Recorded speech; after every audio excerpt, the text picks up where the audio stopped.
Hello guys, welcome to my new video. Without wasting any time, let's get started.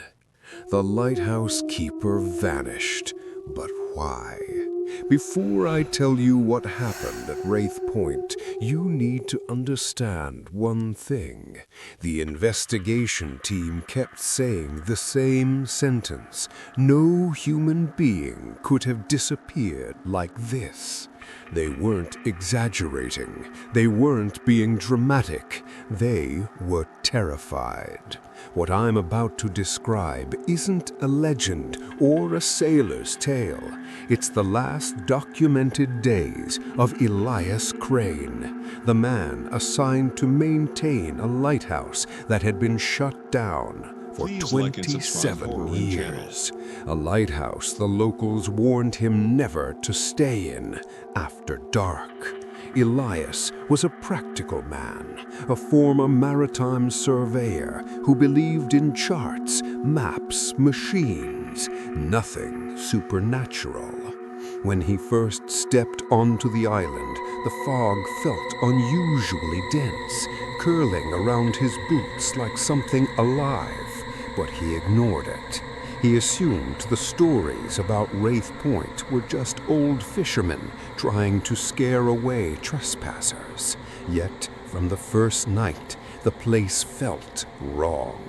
The walls didn't hum like they should. It breathed.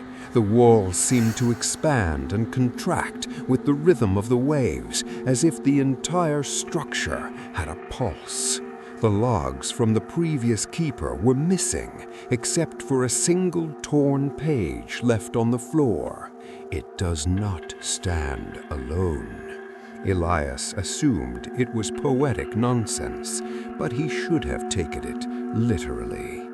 Inside the lighthouse, the air carried a metallic tang, like rust mixed with seawater, and every sound echoed for too long, as if the tower repeated noises after hearing them. When Elias walked, he heard a second pair of footsteps, barely out of sync with his own. When he whispered to himself, the lighthouse whispered back fractions of a second later, repeating the tail end of his sentences in a tone slightly deeper than his.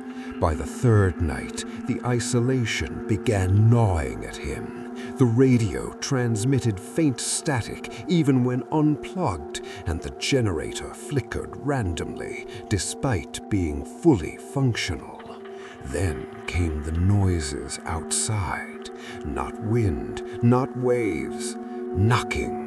Not at the door, but from the outside walls, at least 30 feet above ground, where no person could reach without climbing gear.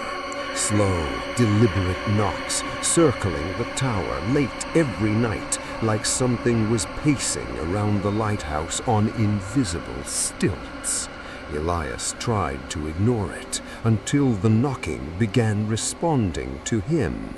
When he tapped the wall nervously one night, the knocking answered. Same rhythm, same number of taps, just harder, heavier, as if mocking him. On the fifth night, a dense fog swallowed the island entirely. Elias couldn't see more than an arm's length outside the lighthouse door. He lit the beacon manually, expecting nothing, but the light stopped moving. It aimed itself downward, pointing directly at the rocks by the shoreline, as if the lighthouse was staring at something. Elias leaned out the top window and squinted through the fog. That's when he saw a figure standing by the shore, a tall, motionless silhouette facing the sea, limbs wrong, proportions stretched. Elias called out, thinking it was someone in trouble, but the figure didn't turn. It didn't move at all until the lighthouse flickered. Then its head slowly twisted upward toward him, bending further than a human neck should. Elias jerked back from the window, heart hammering. When he dared to look again, the figure was gone.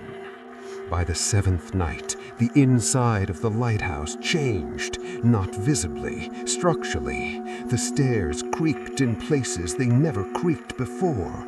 The walls felt damp even without rain, and sometimes when Elias pressed his ear against certain sections, he could hear something behind them, like the sound of someone else breathing. He wrote in his log that he felt followed inside a building with no one else in it. At 2:17 a.m., the radio sparked to life without power, playing a faint recording of Elias's own voice saying, "I'm not alone in here," even though he had never recorded anything.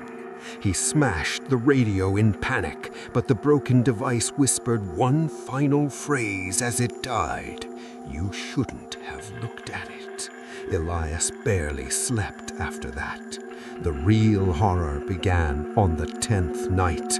Elias awoke to the sound of footsteps on the floor above him, slow, dragging steps, like someone was moving with uneven legs. He grabbed a lantern and climbed the stairs, calling out shakily, "Who's there?" No answer, just the creaking of old wood and a faint wet sound, like dripping seawater. When he reached the top level, he saw footprints across the floor, long, narrow, waterlogged footprints, and they led to the wall, not the doorway, as if someone had walked into the wall and disappeared. Elias touched the damn footprints. They were cold as ice and smelled like the open ocean. He bolted downstairs, barricaded the door, and didn't sleep at all. The next day, he discovered the old logs he thought were missing, shoved under his bed. Every entry ended the same way. "It wants the keeper." On the 12th night, a storm hit, violent, unnatural, with lightning that didn't flash but flickered like a faulty bulb. Elias sat at the desk, gripping his journal, when he heard a soft humming, not from the wind, not from the ocean, but from inside the room. He turned slowly. There was someone sitting in the chair opposite him, a figure hunched forward, drenched head to toe, its head lowered so Elias couldn't see its face. He whispered, trembling, "Who are you?" The figure lifted its head. It was not Elias. It was Elias, but soaked, pale, eyes milky white, skin wrinkled and swollen, like something that had been underwater too long.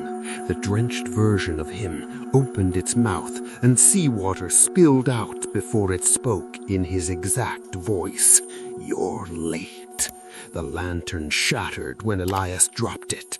When he scrambled backward, the waterlogged version of him dissolved into a spreading puddle that seeped into the cracks of the floor, disappearing entirely. By now, Elias knew he couldn't stay another night. He gathered his things, waited for dawn, but dawn didn't come. Like and subscribe The sky lightened slightly, but the sun never rose. Time felt wrong on the island. The hours stretched unnaturally. No boats arrived. No radio signals worked, as if Wraith Point had been removed from the world entirely.